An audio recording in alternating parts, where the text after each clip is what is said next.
지금은 말씀 전하는 시간입니다. 오늘은 시험 뒤에는 반드시 은혜의 역사가 있습니다 라는 제목으로 말씀 전하겠습니다. 여러분, 오늘 성도들에게 오는 시험 뒤에는 반드시 은혜의 역사가 있습니다. 요셉도 형제들에게 노예로 팔리는 큰 시험을 당했지만 그 후 세계를 구하는 애굽의 총리 대신이 되었습니다. 다윗도 사울왕이 그를 평생 죽이려고 따라다녔지만 그도구 이스라엘의 왕이 되었습니다.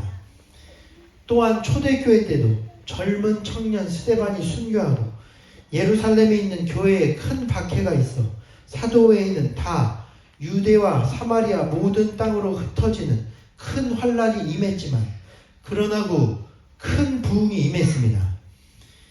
여러분, 오늘 우리에게도 특별히 성도들에게 오는 시험은 은혜의 역사가 있기 바로 전 단계입니다. 이 시험이 끝나면 은혜의 역사가 시작될 것입니다. 시험이 클수록 더 큰 은혜의 역사가 시작됩니다. 그래서 여러분, 오늘 은혜의 역사가 있는 것을 가장 먼저 아는 것은 아이러니하게도 마귀와 사탄입니다. 그래서 마귀는 예수님의 탄생 때도 예수님의 탄생을 막기 위해 헤롯 왕을 통해 역사, 베들레헴에 태어난 2살 전 아이들을 모조리 죽였습니다. 모세 때도 모세를 죽이기 위해 바로 왕을 통해 남자 아기들을 나일강에 모두 던져버렸습니다. 또한 마가복음에도 보면 예수께서 바다 건너편 거라사인 지방에 이르시기 전 제자들과 배에서 큰 풍랑을 만나게 됩니다. 지난번 정베드로 목사님께서 새벽에 설교하셨듯 그 건너갈 거라사인 지방에는 유명한 귀신 들린 자가 있었는데 어떤 성경학자들은 예수님이 그곳에서 복음 전하시고 병을 고치고 귀신을 내어 쫓을 것을 귀신이 먼저 알고 있었기에 그 귀신 들린 자가 반대편에서 풍랑을 일으켜 방해한 것이라고도 해석합니다. 그 풍랑이 예수님의 말씀으로 잔잔해지고 마침내 거라사인 지방에 도착하시게 되었는데 도착하자마자 귀신이 그 사람에게서 떠나가고 혈루병 여인이 나왔으며 죽은 소녀가 살아나고 수많은 무리들이 예수님을 영접하는 은혜의 역사가 시작되었습니다. 그러므로 우리도 은혜의 역사를 방해하는 마귀의 시험이 있다는 것을 깨닫고 시험 앞에 물러서면 안 됩니다. 신앙으로 큰 시험과 축복을 받는 방해물들을 극복하고 뛰어넘어야 합니다. 그런데 중요한 것은 이 시험의 주된 내용이 무엇이냐? 그것은 바로 육신의 시험이라는 것입니다. 본문에 보면 예수께서 십자가 지시기 전 함께 기도하러 간 제자들이 다 졸며 자는 것을 보시고 말씀하신 것은 시험에 들지 않게 깨어 기도하라. 마음에는 원이로되 육신이 약하도다 말씀하셨습니다. 마귀와 세상은 은혜의 역사를 항상 방해하는데 우리가 마음에는 원할지라도 우리 육신의 한계, 즉 물질과 건강, 인간관계와 자녀의 문제를 붙들어 흔들어 놓고 방해한다는 것입니다. 그러므로 우리는 이러한 육신의 시험을 한번 뛰어넘어야 합니다. 우리는 물질의 시험, 건강의 혼란, 인간관계와 자녀의 시험에 흔들리지 말고 은혜를 사모하고 신앙대로 살겠다는 믿음의 결단이 육신의 벽을 뛰어넘어 은혜의 역사에 이르러야 합니다. 욥도 그래서 사탄에게 큰 육신의 시험을 당했습니다. 하루아침에 5가지 엄청난 제안으로 사탄이 욥을 치기 시작했습니다. 갑자기 하늘에서 불이 떨어지고 허리케인이 불어 재산과 자녀 모두 잃고 자신도 형체를 알아볼 수 없을 정도의 종기를 온몸에 얻었습니다. 이 모든 시험은 결국 사탄이 욥의 믿음을 깨고 축복과 은혜를 막기 위한 것이었습니다. 그러나 그때 욥이 시험 속에 유명한 고백을 하게 되는데 하나님이 내 앞에 가도 안 계시고 뒤돌아봐도 보이지 않고 왼쪽 오른쪽에도 안 계시니 하나님을 찾을 수가 없습니다. 그러나 내가 가는 길 오직 그가 하시나니 그가 나를 단련하신 후에는 내가 정금같이 나오겠습니다. 욥은 내가 이 비참한 상황에 가장 사랑하던 내 아내까지 나를 저주하고 떠나버렸지만 주님에 대한 내 믿음만은 깨지지 않았습니다. 고백하는 것입니다. 중요한 것은 이러한 욥의 믿음의 결단이 약해지지 않으니까 모든 사탄의 시험이 물러가기 시작했습니다. 그리고 전보다 더 큰 은혜가 욥에게 임하기 시작했습니다. 오늘 우리도 욥의 상황을 만날지라도 우리 마음에 신앙대로 살고 은혜를 받아야겠다는 믿음의 결단만 약해지지 않으면 육신의 시험을 이기고 승리하게 될 줄로 믿습니다. 또한 구약에도 보면 다니엘의 세 친구도 바벨론 포로로 끌려가 생명의 위협까지 당하게 됩니다. 당시 바벨론 왕 느부갓네살 왕이 자신의 신상을 만들고 모든 사람에게 절하라고 명령합니다. 그리고 명령대로 하지 않으면 죽이겠다 왕의 조서를 내리게 됩니다. 그리고 그때 다니엘의 세 친구 사드락 메삭 아벳느고는 절하지 않았습니다. 그리고 왕이 마지막으로 묻기 시작합니다. 너희가 이제라도 나팔과 피리와 수금과 사면금과 양금과 생황과 그 모든 악기 소리를 들을 때 내가 만든 신상 앞에 절하면 살려주고 만일 절하지 아니하면 즉시 너희를 맹렬히 타는 풀무불 가운데 던져 넣을 것이니 어느 신이 너희를 건져내겠느냐. 그러나 그때 세 친구가 당당히 말하기 시작합니다. 왕이여, 우리가 이 일에 대하여 왕에게 대답할 필요도 없습니다. 우리가 섬기는 하나님이 살아계시다면 우리를 맹렬히 타는 풀무불 가운데서도 능히 건지실 뿐 아니라 왕의 손에서도 건지실 것입니다.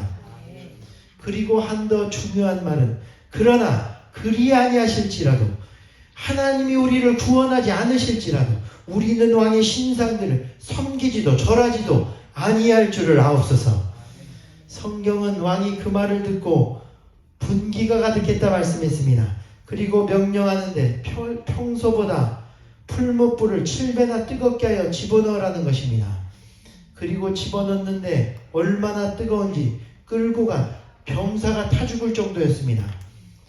그런데 놀라운 것은 어느 정도 시간이 지나서 보니 세 사람 모두 맹렬한 불 가운데도 살아서 걸어다니는 것입니다. 뿐만 아니라 보지 못했던 네 번째 사람이 보이기 시작하는데 왕이 보니 신의 아들 같은 모양을 한 사람이 세 친구와 있어 함께 걷고 있는 것을 보았습니다. 소스라치게 놀라 꺼내어 보니 성경은 세 친구의 머리털 하나 그을리지 않았고 겉옷빛도 변하지 않았다는 것입니다. 그리고 그때 왕이 이렇게 말하기 시작합니다. 사드락 메삭 아벳느고의 하나님을 찬송할지어다. 저가 천사를 보내사 자기를 의지하고 그들의 몸을 바쳐 왕의 명령을 거역했으며 그 하나님 밖에는 다른 신을 섬기지 아니한 그 종들을 구원하셨도다. 그러므로 이제 내가 새 조서를 내리노니 모든 백성과 나라와 종족들은 사드락 메삭 아벳느고의 하나님을 존경하고 만일 너희가 그들을 함부로 대한다면 내가 그들을 쪼개고 그 집을 걸음토로 삼겠노라. 여러분, 내가 하나님의 은혜 없인 못 살고 신앙대로만 살겠다는 믿음의 결단이 생명의 위협까지도 뛰어넘은 다니엘의 세 친구에게 하나님은 모든 상황이 역전되는 은혜를 허락하셨습니다. 오늘 우리도 우리 가운데 믿음을 무너뜨리고 은혜의 역사를 막는 육신과 사탄의 시험을 마음의 결단을 굳게 하여 이기면 오히려 우리 때문에 세상이 변화되고 하나님의 영광이 드러나게 될 것입니다. 은혜의 역사가 시작될 것입니다. 저도 예전 경험한 것은 교회가 막 부흥하려는 순간 시험이 오기 시작했습니다. 예배에 은혜가 있고 개척하여 이제 사람들이 하나둘 오기 시작할 무렵 그런데 그때 교인들 중 2명이 갑자기 발목이 부러져 수술하게 되었습니다. 또 그때 우리 여기 계신 이원문 목사님께서도 아마 기억하실 것입니다. 그때 목사님께서 예배 오시기 바로 직전 몸이 갑자기 마비되어 일어나지 못하셨습니다. 다행히 그 다음 주에 온전히 나아지셔서 지금까지도 아무 이상이 없으십니다. 그런데 그 후에도 바로 그 주에 1명이 더 팔이 부러지고 2명이 교통사고를 당했습니다. 교인도 얼마 없을 때였습니다. 그것이 1-2주 동안에 일어난 일이었습니다. 그때 제가 정신이 없었습니다. 이제 교회가 일어서려고 하는데 왜 이런 시험이 있나? 그런데 그러다가 이곳저곳 다니며 도와주는 가운데 기도에 주다 든 생각은 이것이 교회에 은혜가 있으려 하니 방해하는 시험의 역사구나. 주님이 그것을 깨닫게 하시는데 그때부터 마음에 갑자기 힘이 솟아 약해지지 않고 더 기도하게 되었습니다. 더 열심히 신방하고 더 주의 일을 담대히 하게 되었습니다. 그리고 그때 한 분도 빠짐없이 모두 회복되어 그 다음 주에 교회에서 다 뵙게 되었고 교회가 문제없이 든든히 서가게 된 것입니다. 그런데 요즘 들어 보시다시피 제가 손가락을 다치지 않았습니까? 또 맹장도 터지고 동시에 지난주에는 선희 자매님도 다리에 금이 가고 노아와 준하도 각각 사고로 손과 팔에 금이 가고 전옥희 원사님도 다리를 다치시고 그 밖에도 교통사고, 경제적 어려움과 건강의 문제들로 인해 어려움을 겪는 성도님들, 제가 마음이 속상해서 요새 그분들을 위해 더 기도를 드립니다. 그런데 어느 순간 드는 생각은 은혜의 역사가 있을 징조구나. 그러한 생각이 오히려 드는 것입니다. 아까도 말씀드렸듯 우리 가운데 은혜의 역사가 있을 것을 사탄은 먼저 알고 여러 가지 육신의 시험을 통해 우리를 방해하기 때문입니다. 그러므로 우리는 그러한 시험들을 믿음으로 이겨내야 합니다. 기도로서 물리쳐야 합니다. 바라는 것은 오늘 여러분 가운데도 육신의 시험이 올 때 그때가 은혜의 역사가 있기 바로 전임을 깨닫고 더 기도하시기를 바랍니다. 마음을 강하게 먹어야 합니다. 이 시험을 통과하고 주실 은혜를 받아야겠다는 마음이 강해져야 합니다. 가장 중요한 것은 이러한 마음의 결단은 우리 힘만으로는 안 된다는 것입니다. 하나님이 도와주셔야 됩니다. 기도하면 하나님이 도우십니다. 우리가 기도할 때 육신의 한계를 넘어 은혜의 역사까지 도달할 수 있는 영적 힘이 생기게 됩니다. 오늘 본문에도 보면 베드로가 주님이 십자가 지시기 전 내가 주와 함께 죽을지언정 주를 부인하지 않겠나이다 결단합니다. 그러나 막상 고난과 시험이 오자 그는 결국 실패했습니다. 예수님을 3번이나 모른다고 부인했고 마지막엔 주님과 눈까지 마주쳤는데도 저주하고 욕하고 도망했습니다. 우리의 결단과 힘만으로는 안 된다는 것입니다. 그러므로 오늘 주님은 우리 마음의 결단이 약한 육신의 시험을 통과할 수 없음을 아시고 깨어 기도하라 말씀하셨습니다. 깨어 기도하라 라는 말은 영어로는 watch and pray로 오늘 우리 가운데 오는 시험이 사탄의 유혹과 은혜전 시험인 것을 주의하여 watch아웃하며 깨닫고 기도하라는 것입니다. 그런데 여기서 한국어 성경에는 아주 중요한 단어가 빠져 있는데 그것은 keep이라는 단어로 원문에는 keep, watch and pray 즉 계속해서 깨어 기도하라 라고 되어 있습니다. 다시 말해 한 번이 아닙니다. 계속해서 항상 주의 전에 나와 예배하고 영적인 일을 쉬지 않고야 육신의 시험을 이길 수 있다는 것입니다. 날마다 그리스도의 보혈로 우리를 씻고 죄를 회개하며 육신의 시험을 이기도록 주님께 구해야 합니다. 이를 위해 모세는 아벨렉 전투 때 아론과 훌과 함께 기도의 팔을 이길 때까지 내리지 않는 것입니다.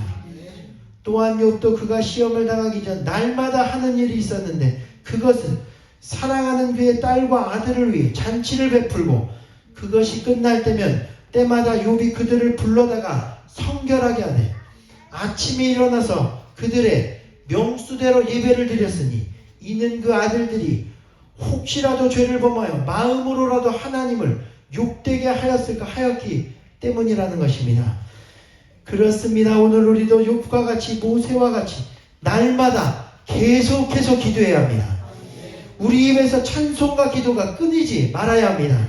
주님의 말씀을 주야로 묵상해야 합니다.